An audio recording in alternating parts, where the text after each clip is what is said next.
حسین یوں ہی نہیں سر کٹا کے سوئے ہیں، حسین یوں ہی نہیں سر کٹا کے سوئے ہیں، زمانہ سویا تھا اس کو جگا کے سوئے ہیں۔ حسین یوں ہی نہیں سر کٹا کے سوئے ہیں، زمانہ سویا تھا اس کو جگا کے سوئے ہیں۔ بدن حسین کا ہے فاطمہ کی چادر پر، بدن حسین کا ہے فاطمہ کی چادر پر، زمین پہ عرش معلّہ بنا کے سوئے ہیں، زمین پہ عرش معلّہ بنا کے سوئے ہیں۔ بے ادب گستاخ فرقے کو سنا دے اے حسن، بے ادب گستاخ فرقے کو سنا دے اے حسن، یوں کہا کرتے ہیں سنی داستان اہل بیت۔ سوال یہ پیدا ہوتا ہے کہ سنی اہل بیت کی داستان کیسے کہتے ہیں؟ تو بڑا بھائی چھوٹا بھائی جواب دیتا ہے، ارشاد فرماتے ہیں کیا بات رضا اس چمنستان کرم کی،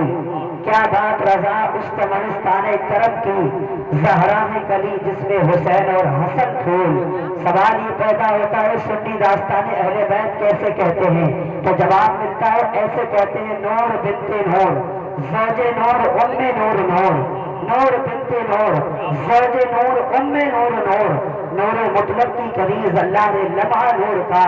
اب سوال یہ پیدا ہوتا ہے سنی اہل بیت کی داستان کیسے کہتے ہیں؟ امام پھر جواب دیتے ہیں، تیری نسل پاک میں ہے بچہ بچہ نور کا، تیری نسل پاک میں ہے بچہ بچہ نور کا، تو ہے عین نور تیرا سب گھرانہ نور کا۔ سوال پیدا ہوتا ہے سنی داستان اہل بیت کیسے کہتے ہیں؟ بیدم شاہ وارسی جواب دیتے ہیں، بیدم یہی تو پانچ ہے مقصود کائنات، بیدم یہی تو پانچ ہے مقصود کائنات، خیر النساء حسین حسن مصطفیٰ علی، یہی پانچ ہے جس کی خاطر پر پروردگار نے اس کائنات کو وجود بخشا، یہی پانچ ہے جس کی وجہ سے میرے پروردگار نے کائنات کو پیدا کیا، یہی پانچ ہی تو ہے جس کی وجہ سے اللہ نے کن فیکون کہہ کر، اللہ نے جب کہا تھا کن تو فیکون کا جواب آیا تھا۔ اللہ الصمد، جب میرے اللہ نے کہا تھا کن تو تمام چیزیں موجود ہو گئی تھی، حضرت آدم سے لے کر اور آج تک کی جتنی اشیاء ہیں، قیامت تک جتنی اشیاء ہوتی رہیں گی، تمام چیزیں اللہ کے کن کہنے سے حاضر ہو گئی تھی۔ اللہ الصمد، جب میرے آقا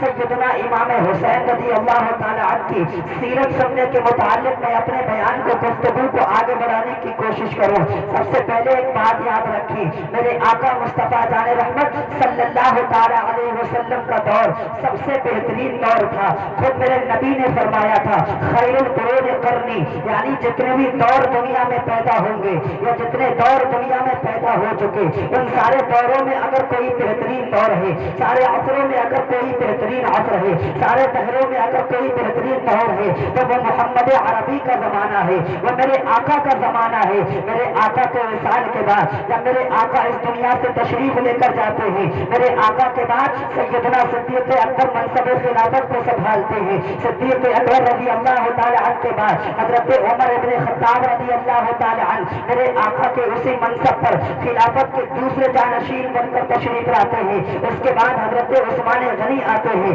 اس کے بعد امام پاک کے والد محترم سیدنا امام علی رضی اللہ تعالی عنہ تشریف لے کر آتے ہیں۔ دور بیتتا جاتا ہے، زمانہ گزرتا جاتا ہے۔ اللہ سمجھ، میرے آقا سیدنا امام پاک کے زمانے سے پہلے ایک دور آتا ہے سیدنا امیر معاویہ رضی اللہ تعالی عنہ کا، یہ صحابی رسول ہے امیر معاویہ، یہ یزید پلید کے والد محترم ضرور تھے لیکن اللہ کے نبی کے صحابی تھے سیدنا امیر معاویہ، کاتب وحی ہے سید امیر معاویہ۔ امام حسین رضی اللہ تعالی عنہ کے عصر سے پہلے امیر معاویہ رضی اللہ تعالی عنہ کا زمانہ ہے۔ یہ کون امیر معاویہ ہے؟ وہ امیر معاویہ جن کا ذکر قرآن میں آیا ہے، وہ امیر معاویہ جو مسلمانوں کے ماموں جا رہے، وہ امیر معاویہ جو کاتب وحی ہیں۔ ہاں ہاں مسلمانوں، میرے آقا پر جب قرآن نازل ہوتا تھا، اللہ کے رسول پر جب کتاب نازل ہوتی تھی، اللہ کے رسول پر اللہ جب اپنا کلام بھیجتا تھا تو میرے آقا فرماتے تھے امیر معاویہ کو بلایا جائے، امیر معاویہ کو میری بارگاہ میں پیش کیا جائے۔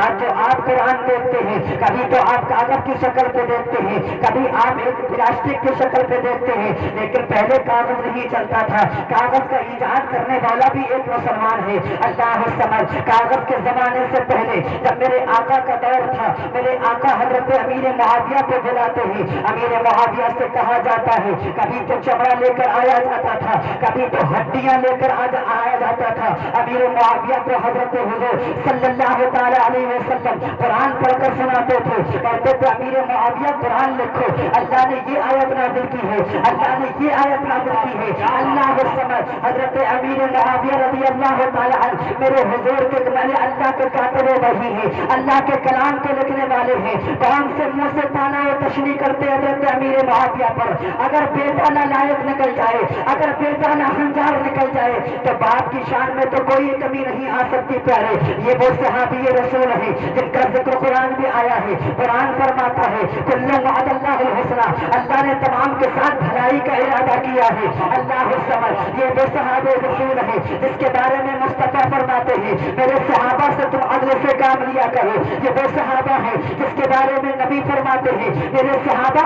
طوفان نوح میں جو طوفان آیا تھا اس کشتی کی طرح ہے تو میرے صحابہ کی کشتی میں شامل ہو گیا سمجھو کہ وہ نجات پا گیا اور جب میرے صحابہ کی کشتی میں سوار نہ ہو سکا سمجھو کہ وہ ڈوب کر رہ گیا اللہ سمجھ یہ حضرت امیر معاویہ کی شان ہے پیارے اور آگے بڑھیے پیارے جب حضرت امیر معاویہ رضی اللہ تعالی عنہ کا انتقال پر مرال ہو جاتا ہے حضرت امیر معاویہ اس دنیا کو چھوڑ کر چلے جاتے ہیں حضرت امیر معاویہ اس دنیا کو خیر آباد کہہ دیتے ہیں تو یزید پلیت ناہنجار اٹھتا ہے خلافت کا دعویٰ کر دیتا ہے اللہ سمجھ اس نے تمام مکے میں تمام کوفے میں تمام اطراف میں تمام بلاد میں تمام شہروں میں اپنے خطوط جاری کر دیے اپنے خط جیسے ہی روانہ کیے کہ سب سے پہلے مدینے میں خط بھیجا جائے سب سے پہلے مکے میں خط بھیجا جائے سب سے پہلے مدینے میں حضرت عبداللہ ابن عمر سے بیعت لے لی جائے عبداللہ ابن زبیر سے بیعت لے لی جائے امام حسین ابن علی سے بیعت لے لی جائے اللہ سمجھ جیسے ہی یزید کا خط مکہ مکرمہ آتا ہے مدینہ منورہ آتا ہے یزید کا خط آتے ہی اس وقت میں جو مدینے کے گورنر تھے ان کا نام ولید ابن عقبہ تھا ولید ابن عقبہ نے جیسے ہی خط پڑھا اور امام حسین کو طلب کیا حضرت عبداللہ ابن زبیر کو طلب کیا حضرت عبداللہ ابن عمر کو طلب کیا امام حسین کو رات کے سناٹے میں بلایا جاتا ہے مولا حسین رات کے سناٹے میں اپنے کچھ ساتھیوں کو لے کر ولید ابن عقبہ کی دربار میں آتے ہیں ولید ابن عقبہ کے پاس آ کر آپ اپنے ساتھیوں سے کہتے ہیں تم باہری تھوڑے رہنا تم باہری آرام کرنا اگر میری آواز اندر سے تمہیں بھاری لگے اگر میری آواز تمہیں اندر سے اونچی لگے تو تم بھی اندر آ جانا اگر میری آواز سائلنٹ لگے تو تم یہیں پر کھڑے رہنا لیکن تم واپس مت جانا اللہ سمجھ سیدنا امام پاک کی سیرت بیان کرنے لگا ہے پیارے امام پاک رضی اللہ تعالی عنہ سے جیسے ہی ولید ابن عقبہ نے کہا یزید کا خط نامہ آیا ہے یزید کا حکم آیا ہے کہ تم یزید کی فوری طور پر بیعت لے لو تو میرے آقا امام حسین نے کہا تھا آپ مجھ سے اچانک یہاں اچانک تنہائی میں بیعت کیوں لے رہے ہیں آپ مجھ سے اکیلے میں بیعت کیوں لے رہے ہیں اگر آپ کو بیعت لینا ہے تمام لوگوں کے سامنے بیعت لے لی جائے حسین سے بیعت لینا ہے مدینے والوں کے سامنے بیعت لے لی جائے اللہ سمجھ میرے آقا سیدنا امام حسین نے جیسے ہی اتنا کہا بیعت لینے سے انکار کر دیا یزید پر ہاتھ دینے سے ہاتھ انکار کر دیا اللہ سمجھ اور آگے بڑھیے پیارے سیدنا امام حسین رضی اللہ تعالی عنہ جیسے ہی بیعت لینے کے لیے انکار کیا تو اس وقت میں جو گورنر کا وزیر تھا نام اس کا مروان تھا یہ کون مروان تھا یہ وہی مروان تھا جس کی پیدائش کے وقت میرے آقا مصطفیٰ نے ارشاد فرمایا تھا هو البزع ابن البزع یہ گرگٹ کا بیٹا گرگٹ ہے جیسے ہی میرے نبی نے فرمایا یہ گرگٹ کا بیٹا گرگٹ ہے اللہ سمجھ یہی مروان ولید ابن عقبہ کے برابر میں بیٹھا تھا اس نے ولید ابن عقبہ سے کہا آج حسین اکیلے ہیں آج حسین تنہا ہے آج حسین فرد ہے آج حسین منفرد ہے حسین سے ابھی بیعت لے لی جائے حسین سے ابھی حسین کا ہاتھ کو یزید کے ہاتھ میں ابھی بھی سے دے دیا جائے اگر حسین یہاں سے چلے گئے اگر حسین یہاں سے چلے گئے تو حسین سے بیعت لینا مشکل ہو جائے گا حسین اگر یہاں سے رخصت ہو گئے حسین سے بیعت لینا مشکل ہو جائے گا حسین سے ہاتھ لینا دشوار ہو جائے گا اللہ سمجھ جب میرے آقا سیدنا امام حسین نے اتنا جملہ سنا مروان نے کہا تھا اگر حسین یہاں پر بیعت نہ کرے تو اسی دربار میں حسین کے سر کو تن سے جدا کر دیا جائے حسین کے سر کو تن سے الگ کر دیا جائے حسین کو یہاں کو قتل کر دیا جائے اللہ سمجھ میرے امام نے جب یہ کلمے سنے مروان ابن حکم کے امام حسین فرماتے ہیں ظالم تجھے حسین ابن علی کو قتل کرنے کا مشورہ دے رہا ہے ہے, تو جانتا نہیں ہے ہمارے اندر حیدر و خرار کا خون ہے, تو جانتا نہیں ہے ہمارے اندر حضرت ابو طالب کا خون ہے, تو جانتا نہیں ہے ہمارے اندر شیر خدا کا خون ہے, تو جانتا نہیں ہے ہمارے اندر فاطمہ الزہرا کا خون ہے, تو جانتا نہیں ہے ہمارے اندر محمد عربی کا خون ہے. اللہ سمجھ. اور آگے بڑھیے پیارے, امام پاک وہاں سے آ جاتے ہیں. اب امام پاک جب اپنے دربار میں آتے ہیں, دربار میں آنے کے بعد امام پاک اپنی بیویوں کو حکم دیتے ہیں, یزید کا خط آ چکا ہے کہ وہ میرے بیعت کر لیں, اس لیے کہ امام پاک نے کہا میں اس کے ہاتھ میں ہاتھ نہیں دے سکتا, یزید زانی ہے, یزید فاسق ہے, یزید فاجر ہے, یزید شرابی ہے, یزید فاسد معلم ہے, میں اس کے ہاتھ میں بیعت نہیں کر سکتا. اس کی وجہ یہی ہے, اللہ سمجھ, میرے امام نے گھر والوں کو حکم دیا چلو اپنا رخت سفر باندھ لو, اب میں نانا کے مدینے میں, اب نانا کے شہر میں میں یہاں پر خون بہانا پسند نہیں کرتا. اللہ سمجھ, میرے امام حسین رضی اللہ تعالیٰ اپنے گھر والوں کو ایک پیغام دے رہے ہیں, اپنے بیویوں کو ایک پیغام دے رہے ہیں, اگر کسی زانی کے آگے جھکنا پڑے تو سر دے لینا, لیکن زانی کے آگے مت جھکنا. اگر کسی زانی کے آگے اپنا جھکنا پڑے تو اگر کسی فاسق کے آگے جھکنا پڑے سر دے دینا, لیکن کسی فاسق کے آگے نہ جھکنا. اگر کسی شرابی کے آگے جھکنا پڑے اپنا سر دے دینا, لیکن شرابی کے آگے نہ جھکنا. اللہ سمجھ, میرے امام نے بیویوں سے کہا اپنے رخت سفر کو باندھ لیا جائے, اپنے سامان کو تیار کر لیا جائے. آج نانا کا مدینہ ہم سے چھوٹ جائے گا, آج نانا کا شہر ہم سے چھوٹ جائے گا. کون سا شہر؟ وہ شہر جس کے بارے میں میرے مرشد فرماتے ہیں مدینہ ایسا گلشن ہے کہ ہر گلشن کی زینت ہے, اور ہمارے باغ جنت بھی مدینے کی بدولت ہے. غضب ہی کر دیا اختر, مدینے سے چلے آئے, یہ وہ جنت ہے جس کی عرش والوں کو بھی حاجت ہے. اللہ سمجھ, وہ مدینہ آج حسین سے چھوٹ رہا ہے, وہ شہر آج حسین سے چھوٹ رہا ہے جس کے بارے میں حضور نے فرمایا تھا جس سے ہو سکے وہ مدینے میں مرنا, اس لیے کہ جو مدینے میں مرے گا کل میدان محشر میں اس کی میں شفاعت کروں گا. اس سے ہو سکے وہ مدینے میں مرنا, اس لیے کہ نبی جہاں انتقال کرتا ہے, نبی جہاں پر وصال کرتا ہے, نبی جہاں پر پردہ فرماتا ہے, وہ جگہ اس کو سب سے زیادہ محبوب ہوتی ہے, وہ جگہ اس کو سب سے زیادہ قیمتی ہوتی ہے. مدینے والے مصطفیٰ نے انتقال کیا مدینے میں, آمنہ کے چاند نے اپنا وصال فرمایا مدینے میں. پتا چلا حضور کو سب سے زیادہ قیمتی اگر کوئی شہر تھا تو وہ مدینہ منورہ تھا, حضور کو سب سے اصل کوئی سرمایہ تھا تو مدینہ منورہ تھا. اللہ سمجھ, میرے آقا امام حسین اپنے گھر والوں سے کہتے ہیں آج ہم سے مدینہ چھوٹ جائے گا, آج نانا کا شہر چھوٹ جائے گا, وہ شہر جس کے بارے میں حضور نے فرمایا تھا. ایک مرتبہ جنگ تبوک سے لوٹنے کے موقع پر تمام صحابہ اکرام کے سامنے ایک لشکر جرار آ گیا تھا. جیسے ہی لشکر جرار آیا صحابہ کا آمنے سامنا ہو جاتا ہے. کچھ کفار کو صحابہ نے قتل بھی کیا. جب صحابہ نے کفار کو قتل کیا تو کفار گھوڑے سے نیچے گرتے تھے, جیسے ہی نیچے گرتے تھے گرد و غبار کا موسم تھا, یہاں پر دھول زیادہ ہوتی تھی. اللہ سمجھ, دھول کے اڑنے کی وجہ سے ایک صحابی نے اپنے منہ کو بند کر لیا, منہ پر ڈھاکا لگا لیا. میرے حضور فرماتے ہیں اے میرے صحابہ تم جانتے نہیں ہو اس شہر کی مٹی میں بھی اللہ نے شفا رکھی ہے, یہ وہ شہر ہے. اور میرے علامہ حسن فرماتے ہیں نہ ہو آرام جس بیمار کو سارے زمانے سے, نہ ہو آرام جس بیمار کو سارے زمانے سے, اٹھا لے جائے تھوڑی خاک ان کے آستانے سے. اللہ سمجھ, یہ وہ مدینہ ہے آج حسین سے چھوٹ رہا ہے. یہ کون سا مدینہ ہے؟ دل پر ہاتھ رکھ کے سننا مسلمانوں, یہ کون سا مدینہ ہم سے چھوٹ رہا ہے؟ میرے نبی کی پیدائش سے 550 سال پہلے تو پاول ہماری مدینے سے گزر رہا تھا. یہودیوں کا سب سے بڑا عالم تھا یہ تبا, جب یہ مدینے سے گزر رہا تھا گزرتے ہوئے اس نے علماء یہود سے پوچھا بتاؤ تو صحیح یہ جگہ کون سی ہے, یہ مقام کون سا ہے؟ تو علماء یہود جواب دیتے ہیں یہ مدینہ منورہ, اس کا نام پہلے یثرب تھا. کہا یہ جگہ یثرب ہے, کہا ہمارا پڑاؤ یہی ہوگا, ہمارا ٹھکانہ یہی ہوگا, اب یہیں پر ہم اپنا ڈیرا ڈالیں گے. کہا اس کی وجہ کیا ہے؟ علماء یہود 700 علماء یہود کو اس نے جمع کیا. جمع کرنے کے بعد وہ کہتا ہے ہمارا ٹھکانہ یہیں پر ہوگا, ہمارا آخری مسکن یہیں پر ہوگا. اب اس سے پوچھا جاتا ہے آخر وجہ کیا ہے کہ تم تو بہت بڑے توریت کے عالم ہو, تمہارا ٹھکانہ